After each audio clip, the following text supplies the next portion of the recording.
اسلام T V one.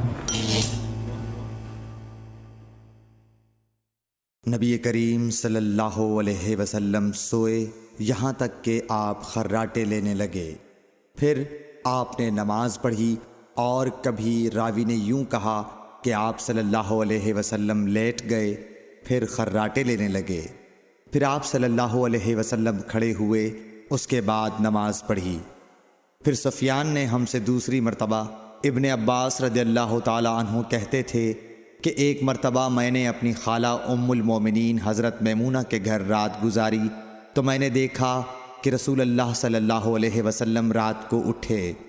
جب تھوڑی رات باقی رہ گئی تو آپ صلی اللہ علیہ وسلم نے اٹھ کر ایک لٹکے ہوئے مشکیزے سے ہلکا سا وضو کیا۔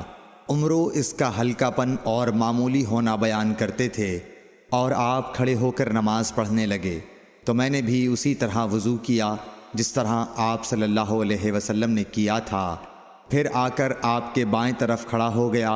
اور کبھی سفیان نے ان یسارہ کے بجائے ان شمالہ کا لفظ کہا، مطلب دونوں کا ایک ہی ہے۔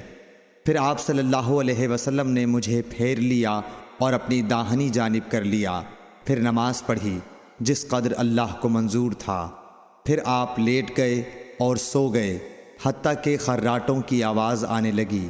پھر آپ کی خدمت میں مؤذن حاضر ہوا اور اس نے آپ کو نماز کی اطلاع دی۔ آپ صلی اللہ علیہ وسلم اس کے ساتھ نماز کے لیے تشریف لے گئے، پھر آپ نے نماز پڑھی اور وضو نہیں کیا۔ سفیان کہتے ہیں کہ ہم نے عمرو سے کہا، کچھ لوگ کہتے ہیں کہ رسول اللہ صلی اللہ علیہ وسلم کی آنکھیں سوتی تھیں، دل نہیں سوتا تھا۔ عمرو نے کہا، میں نے عبید بن عمیر سے سنا، وہ کہتے تھے کہ انبیاء علیہ السلام کے خواب بھی وہی ہوتے ہیں۔